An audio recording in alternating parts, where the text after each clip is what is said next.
നമസ്കാരം. നമ്മുടെ വിവാഹ മാർക്കറ്റ്, അതായത് വിവാഹം ഒരു ദുരന്തമായി മാറിയിരിക്കുകയാണ്. പേരൻസിന്റെ ഇടയിൽ ഏറ്റവും വലിയ തലവേദന. മക്കളെ പ്രസവിച്ച് വളർത്തി പഠിപ്പിച്ചു ജോലിയിലേക്ക് കയറ്റി, പക്ഷെ വിവാഹം കഴിക്കുന്നതിന് ഒരു നിർവാഹമില്ലാത്ത അവസ്ഥ. വിവാഹം നോക്കുമ്പോൾ എല്ലാ വിവാഹത്തിനും എന്തെങ്കിലുമൊക്കെ പ്രശ്നം ജ്യോതിഷികളുടെ ഇടയിൽ നിന്ന് വരുന്നു. സർപ്പദോഷം പറയുന്നു, സന്താനദോഷം പറയുന്നു, പൂജ ചെയ്താൽ നേരെയാകും, കേതുദോഷം പറയുന്നു. അങ്ങനെ പല പല പല ദോഷങ്ങൾ പറഞ്ഞിട്ട് കല്യാണങ്ങൾ മുടങ്ങുന്നു. അതേപോലെ നക്ഷത്ര പൊരുത്തം ശരിയാകുന്നില്ല, പാപസാമ്യമാണ് ശരിയാകാത്തത് എന്ന് പറഞ്ഞിട്ടാണ് പലരും ചിന്തിക്കുന്നത്. ഒരു കാര്യം ശ്രദ്ധിക്കുക, ഗ്രഹനില അനുസരിച്ചിട്ട് നമ്മൾ വിവാഹ ഭാവം ചിന്തിക്കുന്നത് 7ാം ഭാവം കൊണ്ടാണ്. ഒരു കുട്ടിയുടെ വിദ്യാഭ്യാസം ചോദിക്കുമ്പോൾ 2ാം ഭാവം കൊണ്ടാണ്. പിന്നെ അതേപോലെ വീട്, വാഹനം, അങ്ങനെയുള്ള ഒരു കാര്യം ഒരു ജ്യോത്സ്യനെ സമീപിക്കുമ്പം ആള് 4ാം ഭാവം കൊണ്ടാണ് ചിന്തിക്കുന്നത്. പിന്നെ സന്താനം, എൻ്റെ കുട്ടിക്ക് സന്താനത്തിന്റെ ഒരു പ്രശ്നമുണ്ട്, ഒന്ന് നോക്കി പറയാവോ എന്ന് ചോദിക്കുകയാണെങ്കിൽ 5ാം ഭാവത്തെ കൊണ്ടാണ് സന്താനത്തിനെ ചിന്തിക്കുന്നത്. പിന്നെ തൊഴിലിനെ കുറിച്ച് ചോദിക്കുകയാണെങ്കിൽ 10ാം ഭാവത്തെ കൊണ്ടാണ് തൊഴിൽ ചിന്തിക്കുന്നത്. പക്ഷെ വിവാഹം ചോദിക്കുമ്പോൾ മാത്രമേ എന്തുകൊണ്ട് ഈ ലഗ്നം 2, 4, 7, 8, 12 ഭാവങ്ങളിലെ പാവന്മാർക്ക് മാർക്കിട്ടിട്ട്, ആ കൂടാതെ ചന്ദ്രാൽ, ലഗ്നാൽ, ശുക്രാൽ എന്ന് പറഞ്ഞിട്ട് ആ പാവങ്ങളിലും ചന്ദ്രാല് 2, 4, 7, 8, 12. പിന്നെ ശുക്രൻ എന്താണ്? വിവാഹകാരകൻ. വിവാഹകാരകന്റെയും 2, 4, 7, 8, 12. ഇതിന്റെ ലോജിക്ക് എന്താണെന്ന് ഒരു ദിവസമെങ്കിലും നിങ്ങൾ ആരോടെങ്കിലും ചോദിച്ചിട്ടുണ്ടോ? വിവാഹഭാവം 7 കൊണ്ടല്ലേ ചിന്തിക്കേണ്ടത് എന്ന് ഒരു പാരന്റെങ്കിലും ഒന്ന് ആർജവത്തോടെ രംഗത്ത് ഇറങ്ങാമോ? നിങ്ങളുടെ കുട്ടികളുടെ പ്രശ്നത്തിന് പരിഹാരമാകും. നിങ്ങളുടെ കുട്ടികളുടെ പ്രശ്നത്തിന് പരിഹാരമാകണമെങ്കിൽ വിവാഹഭാവം 7 പറഞ്ഞ് പഠിപ്പിക്കുക. അറിയാൻ വയ്യാത്ത ജ്യോത്സ്യന്മാരെ പഠിപ്പിക്കുക, അല്ലെങ്കിൽ പേരൻസ് മനസ്സിലാക്കുക. പാപസാമ്യമല്ല. പാപസാമ്യം എന്ന് പറയുന്ന ഏതോ ഭാവങ്ങളിൽ നിൽക്കുന്ന ഗ്രഹങ്ങൾക്കെല്ലാം ആ ഭാവത്തിനെല്ലാം ഗ്രഹങ്ങളെ നിൽക്കുന്നതിന് മാർക്കിട്ടിട്ട് ഏതോ ഒരു സംഖ്യയിലേക്ക് എത്തിച്ച് ആ സംഖ്യയെക്കാട്ടിലും കൂടുതൽ ഒരു സംഖ്യയിലേക്ക് പുരുഷന്റെ സംഖ്യ വരുന്നതിനെ കൊണ്ടെത്തിക്കുന്ന ഒരു ലോജിക്ക് ശാസ്ത്രീയമായിട്ട് ശരിയാണോ എന്ന് നിങ്ങൾ ചിന്തിക്കുക. നിങ്ങൾക്ക് ചിന്തിക്കണം. നിങ്ങൾ ഓരോരുത്തരും ചിന്തിക്കണം. ഈ കല്യാണം നടക്കുന്നില്ല ദുഃഖിക്കുന്ന ഓരോ മാതാപിതാക്കൾക്കും ചിന്തിക്കാൻ ഉള്ളൊരവസരമാണിത്. കാരണം വിവാഹഭാവം 7. ആ വിവാഹഭാവത്തിന്റെ അനുഭവം എന്താണ്? അവിടെ നിൽക്കുന്ന ഗ്രഹം ഏതാണ്? അവിടേക്ക് ദൃഷ്ടി ചെയ്യുന്ന ഗ്രഹം ഏതാണ്? അതിന്റെ ഭാവത്തിന്റെ അധിപൻ ആരാണ്?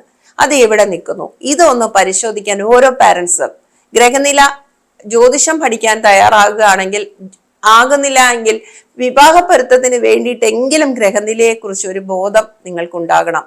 ഏതൊക്കെ ഗ്രഹങ്ങൾക്ക് എവിടെയൊക്കെ ദൃഷ്ടിയുണ്ട്, നിൽക്കുന്ന ജാതകം ഞാൻ പല പേരൻസിന് എഴുതി കൊടുക്കാറുണ്ട്. ചൊവ്വ, ശനി, സൂര്യൻ ഈ 3 ഗ്രഹങ്ങളിലും ദൃഷ്ടി ചെയ്യുന്നത് ലഗ്നത്തിൽ നിന്നാൽ അല്ലെങ്കിൽ 7ൽ നിന്നാൽ അതിന്റെ ദോഷങ്ങൾ എന്താണ്?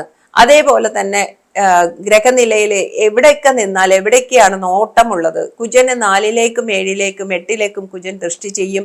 ശനി 3ലേക്കും 7ലേക്കും 10ലേക്കും ദൃഷ്ടി ചെയ്യും. സൂര്യൻ ലഗ്നത്തിലേക്കും 7ലേക്കും ദൃഷ്ടി ചെയ്യും. ഈ 3 ഗ്രഹങ്ങളും നിങ്ങൾ വളരെ ശ്രദ്ധിക്കണം. ഗ്രഹനിലയിൽ എവിടെ നിൽക്കുന്നു അതിനനുസരിച്ച് വേണം ഭാവം ചിന്തിക്കാൻ എന്ന് പറഞ്ഞ് ഞാൻ എഴുതി കൊടുക്കാറുണ്ട്. പേരൻസ് ചോദിക്കുകയാണെങ്കിൽ ഈ കാര്യങ്ങൾ പറഞ്ഞു കൊടുക്കാറുണ്ട്. ഇതാണ് നമുക്ക് വേണ്ടുന്നത്. ഈ 3 ഗ്രഹങ്ങളെയാണ് നമ്മൾ ശ്രദ്ധിക്കേണ്ടത്. രാഹുകേതുക്കൾ ഗ്രഹങ്ങളല്ല. കേതുദോഷം ശിരസറ്റ സർപ്പനാണെന്നൊക്കെ പലരും പറയും. അതൊക്കെ നിങ്ങൾ ശ്രദ്ധിക്കേണ്ട ആവശ്യമില്ല. രാഹുവിനെ പിന്നെ നമുക്ക് പിന്നൊരു സെന്റൻസ് ഇറങ്ങിയിട്ട് ശനിവത്ത് രാഹു, കുജവത്ത് കേതു, ഇതൊന്നും ചിന്തിക്കേണ്ട. കുജന് തുല്യമായിട്ട് കേതു ചിന്തിക്കേണ്ട.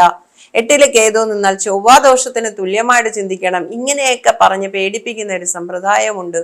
ശാസ്ത്രീയമല്ല. യഥാർത്ഥത്തിൽ പുസ്തകത്തിൽ പറഞ്ഞിട്ടുണ്ട്, ഇല്ല എന്ന് ഞാൻ പറയുന്നില്ല. ഇവർ പാപന്മാരാണ്. അതുകൊണ്ട് അതേപോലെ പാപന്മാരുള്ളൊരു ജാതകം ചേർക്കണമെന്ന് എന്നുള്ളത് യോജിക്കാൻ പറ്റുന്ന ഒരു കാര്യമല്ല. അതുകൊണ്ട് എപ്പോഴും ആലോചിക്കേണ്ട എന്താണ് എന്നുള്ളത് കാട്ടിത്തരാൻ വേണ്ടിയിട്ടാണ് ഞാൻ ഈ ഒരു ഗ്രഹനില ഇവിടെ അവതരിപ്പിക്കുന്നത്. പാപസാമ്യം എന്നുള്ള ലോജിക്കിന്റെ അടിസ്ഥാനത്തിൽ നീങ്ങിയ ഒരു ഗ്രഹനില. പാപസാമ്യം നോക്കുമ്പോൾ പാപനെ നോക്കിയിട്ട് വേറൊരാൾക്ക് പാപനുണ്ടോ എന്നുള്ളത് നോക്കിയല്ലേ പോകുന്നുള്ളൂ, മറ്റു കാര്യങ്ങളൊന്നും നോക്കുന്നില്ലല്ലോ. അവിടെയാണ് നമുക്ക് വരുന്ന തെറ്റ്. പാപനുള്ള ജാതകത്തിന് പാപനുള്ള ജാതകമല്ല ചേർക്കേണ്ടത് എന്ന് മനസ്സിലാക്കുക. നിങ്ങൾക്ക് തന്നെ തോന്നണം.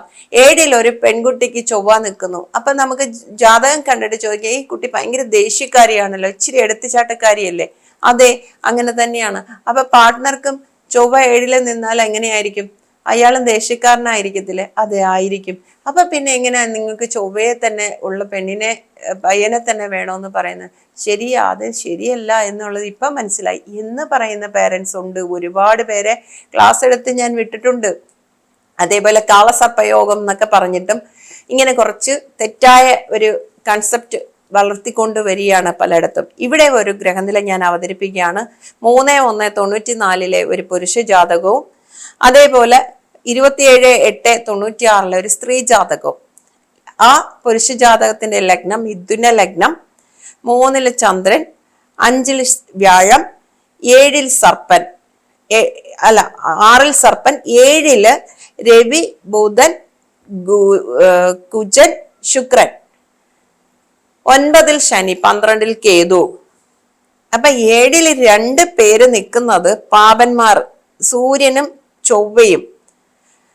പിന്നെ ശുക്രനും വ്യാഴവും കൂടി പരിവർത്തനത്തിലാണ്. വ്യാഴത്തിന്റെ രാശിയിൽ ശുക്രനും ശുക്രന്റെ രാശിയിൽ വ്യാഴം, അത് കുഴപ്പമില്ല. പക്ഷെ ബുധൻ എന്ന് പറയുന്ന ലഗ്നാധിപനാണ്, അതും ദോഷമല്ല. ലഗ്നത്തിനാണ് ഡെട്രിമെന്റൽ വന്നിരിക്കുന്നത്, 7ാം ഭാവം ദോഷമില്ല. പക്ഷെ 2 പാപന്മാർ അവിടെ നിൽക്കുന്നത് ശ്രദ്ധിക്കണം. 7 ചൊവ്വ നിൽക്കുന്ന പെൺകുട്ടി, കൂടാതെ 7 സൂര്യൻ. സ്ത്രീ ബിർഗത പരിഭവം മതകെ പതങ്ക എന്ന് വെച്ചാൽ ഉപേക്ഷിക്കപ്പെടും എന്ന് പറയപ്പെടുന്ന ഒരു സെന്റൻസ് ഇവിടെ നമുക്ക് കാണാം. അതായത് സൂര്യൻ 7 നിന്നാൽ ഭാവബല പ്രകരണത്തിൽ പറയപ്പെടുന്നു. ചൊവ്വ 7 നിൽക്കുന്നതിനെയും സൂര്യൻ 7 നിൽക്കുന്നതിനെയും മാച്ചിങ് ആയിട്ട് ചേർത്ത ഒരു ജാതകം ശ്രദ്ധിക്കുക. 27/8/96 ജാതകം. അവിടെ ലഗ്നത്തില് ബുധനും സർപ്പനുമുണ്ട്. 7ാം ഭാവത്തിൽ ശനിയാണ്, കേതു കൂടെയുണ്ട്. 4 വ്യാഴം, 5 ചന്ദ്രൻ, 7 ശനി കേതു, 10 കുജനും ശുക്രനും. ഇവിടെ ലഗ്നത്തിന്റെ 7 ശനി എന്ന് മാത്രമല്ല, 7ാം ഭാവാധിപനായ വ്യാഴത്തിനെ ചൊവ്വയും ശനിയും ദൃഷ്ടി ചെയ്യുന്നു. 7ാം ഭാവാധിപൻ വ്യാഴമാണ്. ആ വ്യാഴത്തിന് ചൊവ്വ ശനി ദൃഷ്ടി. ഭാവത്തിന് ശനിയുടെ ബന്ധം, ഡിറ്റാച്ച്മെന്റിന്റെ ഒരു ഗ്രഹം. ഇവിടെ കലകം, വേർപെടാൻ യോഗമുള്ള ഒരു സൂര്യൻ, പിന്നെ കലകത്തിന്റെ കാരകനായി ചൊവ്വ അവിടെ നിൽക്കുമ്പോൾ ഈ ഭാവത്തില് നിൽക്കുന്നത് ആരാണ്? വേർപെടുത്താൻ തയ്യാറായി ഡിറ്റാച്ച്മെന്റിന്റെ ഒരു ഗ്രഹമാണ് ശനി. അതാണ് അവിടെ നിൽക്കുന്നത്. ആ ശനി നിന്നുകൊണ്ട് 7ാം ഭാവാധിപനെ നോക്കുന്നു, കുജനും 7ാം ഭാവാധിപനെ നോക്കുന്നു. ഇവിടെയാണ് നമുക്ക് വന്ന ഒരു തെറ്റ്. പാപമൂല്യം, അതായത് പാപസാമ്യം ശ്രദ്ധിച്ച് ഭാവത്തിൽ നിൽക്കുന്ന 2 പാപന്മാരുടെ പിന്നാലെ പോയി. അവിടെ നമ്മുടെ ജാതകം പിഴച്ചു, ജാതകത്തിന്റെ പൊരുത്ത പരിശോധന തെറ്റി. പാപമൂല്യമല്ല ശരി, അത് ശരിയല്ല എന്ന് കൂടി കാട്ടുന്ന ഒരു ഗ്രഹനിലയും കൂടിയാണ്. ഇതും ഒരു ദാമ്പത്യ അനുഭവത്തിന്റെ വിക്റ്റിമാണ്, അനുഭവക്കുറവിന്റെ വിക്റ്റിമാണ് ഈ ജാതകയും കൂടി. ജാതകനും ജാതകയും അവര് വേർപെട്ടിട്ടില്ല, പക്ഷെ കല്യാണം കഴിഞ്ഞ് കുറച്ച് ദിവസം കഴിഞ്ഞപ്പോഴേ 2 പേരും 2 വീട്ടിലാണ്. ആ ഒരു അവസ്ഥയാണ്. പേരൻസ് ഇപ്പൊ അതിനെ ഓർത്ത് കല്യാണം നടക്കുന്നില്ല എന്നുള്ളൊരു ദുഃഖമായിരുന്നു കുറേയേറെ നാളുകള്. കല്യാണം നടന്നപ്പോ ഇങ്ങനെ ആയല്ലോ എന്നുള്ളൊരു ദുഃഖമാണ് മിക്കവാറും ആൾക്കാർക്ക് സംഭവിക്കുന്നത്. ഇതാണ് പാപസാമ്യം, നക്ഷത്രപ്പൊരുത്തം. ഇത് രണ്ടും ഉന്മൂലനം ചെയ്യേണ്ട കാലഘട്ടം കഴിഞ്ഞിരിക്കുന്നു. പണ്ട് ഭർത്താവ് മരിക്കുമ്പം ഭാര്യയും കൂടെ ചിതയിൽ ചാടണമെന്ന് പറഞ്ഞിരുന്ന സംഭവം സതി നിർത്തലാക്കിയതുപോലെ നിർത്തലാക്കേണ്ട ഒരു സമ്പ്രദായമാണ് പാപമൂല്യവും നക്ഷത്രപ്പൊരുത്തവും എന്ന് ഒരിക്കൽ കൂടി പറയുകയാണ് ഈ ഒരു ഗ്രഹനില ഇവിടെ അവതരിപ്പിച്ചുകൊണ്ട്.